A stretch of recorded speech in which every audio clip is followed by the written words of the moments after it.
इस कलयुग का अंत आखिर कैसा होगा? इस युग में इंसानों के कौन कौन से घोर पाप इकट्ठा होकर विनाश को बुलाएंगे? क्यों इस युग को सबसे भयानक और डरावना युग कहा गया है? और कलयुग के लोग कैसे होंगे? उनका स्वभाव, उनका व्यवहार, उनकी सोच और उनके कर्म किस प्रकार पूरी तरह बदल जाएंगे? और वे 5 भयंकर संकेत कौन से हैं जिन्हें देखकर समझ आ जाएगा कि दुनिया विनाश के बिल्कुल दरवाजे पर आकर खड़ी हो चुकी है? और सबसे महत्वपूर्ण बात, इस पापमय युग में मनुष्य ऐसा क्या करे जिससे उसे मुक्ति प्राप्त हो सके? इन सभी रहस्यमयी बातों को आप इस वीडियो में जान पाएंगे। हिंदू धर्म ग्रंथों के अनुसार पूरे ब्रह्मांड में 4 युग बताए गए हैं: सतयुग, त्रेता युग, द्वापर युग और सबसे अंतिम कलयुग। और वर्तमान समय में हम इसी चक्र के सबसे अंतिम और अंधकारमय अध्याय अर्थात कलयुग में जी रहे हैं। आइए समझते हैं कि अभी कलयुग किस अवस्था में चल रहा है। कलयुग की कुल आयु 4,32,000 वर्ष मानी गई है। इस युग की शुरुआत महाभारत युद्ध समाप्त होने के बाद अर्थात द्वापर युग के अंत के साथ हुई थी। अब तक लगभग 5,000 वर्ष बीत चुके हैं, यानी अभी भी लगभग 4,27,000 वर्ष शेष हैं। कल्कि पुराण और गरुड़ पुराण में ऐसी अनेक बातें लिखी गई हैं जिन्हें सुनकर केवल मन ही नहीं बल्कि पूरा शरीर कांप उठेगा, रोंगटे खड़े हो जाएंगे और सोचते ही दिल बेचैन होने लगेगा। कलयुग का अंतिम समय इतना भयानक होगा कि कल्पना मात्र से आत्मा कांप उठेगी। लोग अपनों के बीच रहकर भी अकेले हो जाएंगे, लेकिन साथ कोई नहीं होगा। धर्म ग्रंथों में ऐसी भविष्यवाणियां लिखी हैं जो हमारे सामने एक भयावह भविष्य का द्वार खोल देती हैं, और आज हम सब मिलकर उसी रहस्यपूर्ण द्वार को खोलने जा रहे हैं। ये यात्रा केवल जानकारी नहीं देगी बल्कि आपकी सोच और चेतना को भी झकझोर कर रख देगी। हमारी आपसे केवल एक विनती है कि इस कथा का एक भी भाग स्किप मत कीजिए, अंत तक ध्यान से सुनिए, क्योंकि जो बातें आप जानने जा रहे हैं उन्हें जानना आपकी जीवन के लिए अत्यंत आवश्यक है। महाभारत का युद्ध समाप्त हो चुका था। हस्तिनापुर में शांति लौट आई थी। धर्मराज युधिष्ठिर सिंहासन पर विराजमान थे, लेकिन उनका मन शांत नहीं था। युद्ध समाप्त होने के बावजूद भविष्य को लेकर उनके मन में गहरा भय और अज्ञात चिंता थी। उन्हें महसूस होने लगा कि द्वापर युग समाप्ति की ओर बढ़ रहा है और कलयुग की काली छाया धीरे धीरे पृथ्वी पर उतरने लगी है। वे सोचने लगे, इस आने वाले युग में मनुष्य कैसे होंगे? क्या धर्म बच पाएगा? क्या सत्य जीवित रहेगा? इन्हीं विचारों से व्याकुल होकर युधिष्ठिर ने निश्चय किया कि वे अपने चारों भाइयों भीम, अर्जुन, नकुल और सहदेव के साथ द्वारका जाकर भगवान श्री कृष्ण से परामर्श लेंगे। अर्जुन आगे बढ़कर बोले, हे भ्राताश्री, आप इतने चिंतित क्यों हैं? क्या कोई शत्रु हस्तिनापुर की ओर बढ़ रहा है? यदि ऐसा है तो मुझे आदेश दीजिए, मैं अकेला ही उनका अंत कर दूंगा। तब युधिष्ठिर ने गहरी सांस लेते हुए कहा, नहीं अर्जुन, मेरा भय किसी बाहरी शत्रु से नहीं है। मुझे डर उस समय से है जो हमारी ओर तेजी से बढ़ता चला आ रहा है, वो है कलयुग। भीम बोले, दादा, आपकी वाणी में जो भय सुनाई दे रहा है वो हमारे मन में भी बेचैनी पैदा कर रहा है। कृपया बताइए, आखिर आने वाली समय में क्या होने वाला है? युधिष्ठिर गंभीर स्वर में बोले, भीम, आने वाला समय अत्यंत कठिन होगा। मानवता, धर्म और सत्य सब एक भयंकर परीक्षा से गुजरेंगे, और इस परिस्थिति में केवल एक ही है जो हमें सही मार्ग दिखा सकते हैं, भगवान श्री कृष्ण। अर्जुन ने कहा, हाँ दादा, आप बिल्कुल सही कह रहे हैं। इस समय केवल श्री कृष्ण ही हमें उचित दिशा दिखा सकते हैं।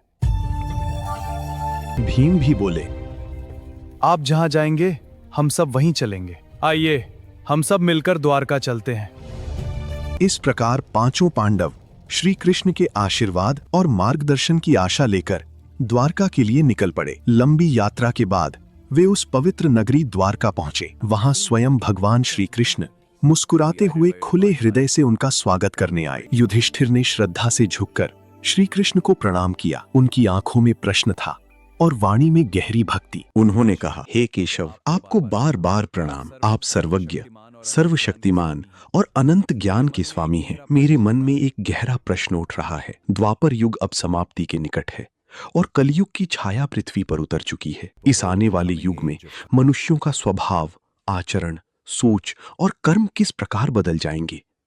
और सबसे बड़ी बात, क्या इस युग में भी मोक्ष का मार्ग खुला रहेगा?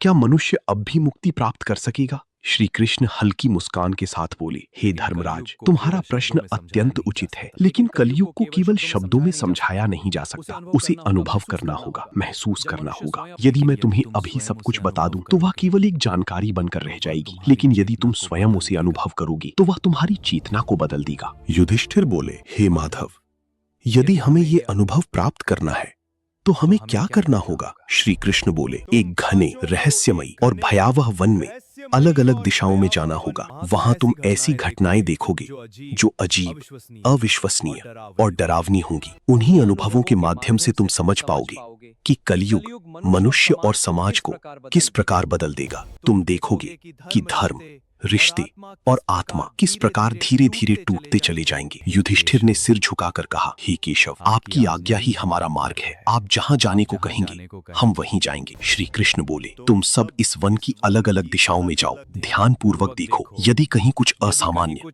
अशुभ या भयावह दिखाई दे तो लौटकर मुझे बताना। तुम्हारे अनुभवों के माध्यम से ही मैं तुम्हें कलयुग का सबसे गहरा रहस्य समझाऊंगा। इसके बाद पांचों पांडव अलग अलग दिशाओं में उस रहस्यमयी वन की ओर चल पड़े। उस वन का वातावरण विचित्र था। एक ओर शांति थी तो दूसरी ओर एक अनजाना भय। पक्षियों की आवाजें भी असामान्य लग रही थीं। आकाश मानो भारी हो चुका था। पांडव चारों दिशाओं में फैल गए। उनका उद्देश्य था अधिक से अधिक अनुभव प्राप्त करना, ताकि भविष्य के रहस्यों को समझ सकें। प्रकृति लगातार अजीब दृश्य उत्पन्न कर रही थी। ऐसे दृश्य जो कलयुग के भविष्य का प्रतीक थे। दिखाई तो देते थे लेकिन आसानी से समझ में नहीं आते थे। युधिष्ठिर का अनुभव। युधिष्ठिर धीरे धीरे घने वन में आगे बढ़ रहे थे। तभी उन्होंने एक विशाल हाथी देखा। लेकिन उस हाथी की सबसे विचित्र बात यह थी कि उसके दो सूंड थे। वो अपनी दोनों सूंडों से बड़े बड़े वृक्षों को उखाड़ रहा था और चारों ओर विनाश फैला रहा था। ये देखकर युधिष्ठिर सोचने लगे, ये कैसी शक्ति है जो दोहरी होकर सब कुछ नष्ट कर रही है। अर्जुन का अनुभव। अर्जुन के सामने एक सुंदर और शांत वन था। पक्षियों की मधुर आवाजें और हवा की सरसराहट मानो उनका स्वागत कर रही थीं। तभी उन्होंने एक विशाल पक्षी देखा। उसके पंखों पर वेदों के पवित्र मंत्र लिखे हुए थे, लेकिन वो पक्षी मृत जीवों का मांस खा रहा था। ये दृश्य देखकर अर्जुन स्तब्ध रह गए। उन्होंने सोचा, पवित्र ज्ञान और अपवित्र कर्म एक साथ कैसे हो सकते हैं? भीम का अनुभव। भीम एक हरे भरे चरागाह में पहुंचे। वहां सब कुछ शांत दिखाई दे रहा था। तभी उन्होंने एक गाय को देखा जिसने अभी अभी एक बछड़े को जन्म दिया था। भीम ध्यान से उसे देखने लगे। अचानक गाय अपने बछड़े को इतनी जोर से चाटने लगी कि उसके शरीर से रक्त निकलने लगा। भीम आश्चर्यचकित रह गए। उन्होंने सोचा, जहां मातृत्व, सुरक्षा और प्रेम का प्रतीक होना चाहिए, वहां वही प्रेम यदि पीड़ा देने लगे तो ये कितना भयावह है। सहदेव का अनुभव। सहदेव एक शांत जलाशय के पास पहुंचे। उन्होंने वहां 7 कुएं देखे। 6 कुओं में पानी भरा हुआ था, लेकिन बीच का सबसे बड़ा और सबसे गहरा कुआं पूरी तरह सूखा था। सहदेव गहरे विचार में पड़ गए। उन्होंने सोचा, जहां सबसे अधिक गहराई है वहां पानी होना चाहिए था, फिर ये कुआं खाली क्यों है? नकुल का अनुभव। नकुल पहाड़ी रास्ते पर आगे बढ़ रहे थे। चारों ओर हरियाली और गहरा सन्नाटा था। तभी एक विशाल चट्टान पहाड़ से लुढ़कती हुई नीचे आने लगी। वो अपने रास्ते में आने वाले बड़े बड़े वृक्षों को उखाड़ती जा रही थी। लेकिन जैसे ही वो एक छोटे से पौधे के पास पहुंची, अचानक रुक गई। नकुल ये देखकर स्तब्ध रह गए। उन्होंने सोचा, इतने बड़े वृक्ष टूट गए, लेकिन ये छोटा सा पौधा कैसे बच गया? अपने अपने अनुभव लेकर पांचों पांडव वापस श्री कृष्ण के पास लौट आए। अब श्री कृष्ण उन रहस्यमयी दृश्यों का अर्थ बताने लगे। युधिष्ठिर बोले, हे प्रभु, मैंने एक 2 सूंड वाले हाथी को देखा जो दोनों ओर से वृक्षों को नष्ट कर रहा था। श्री कृष्ण मुस्कुराकर बोले, हे धर्मराज, वो हाथी भविष्य के शासकों का प्रतीक था। उसकी 2 सूंड उनके दोहरे चरित्र को दर्शाती हैं। एक ओर वे जनता से सम्मान, प्रेम और निष्ठा चाहेंगे, लेकिन दूसरी ओर वही लोग अत्याचार, अन्याय और शोषण करेंगे। वे धर्म का मुखौटा पहनेंगे, लेकिन भीतर से स्वार्थ और सत्ता की लालसा से भरे होंगे। यही कलयुग का भयानक स्वरूप है, जहां शब्दों में धर्म होगा लेकिन कर्मों में अधर्म। बाकी भाग भी इसी तरह विस्तार से जारी रहेगा।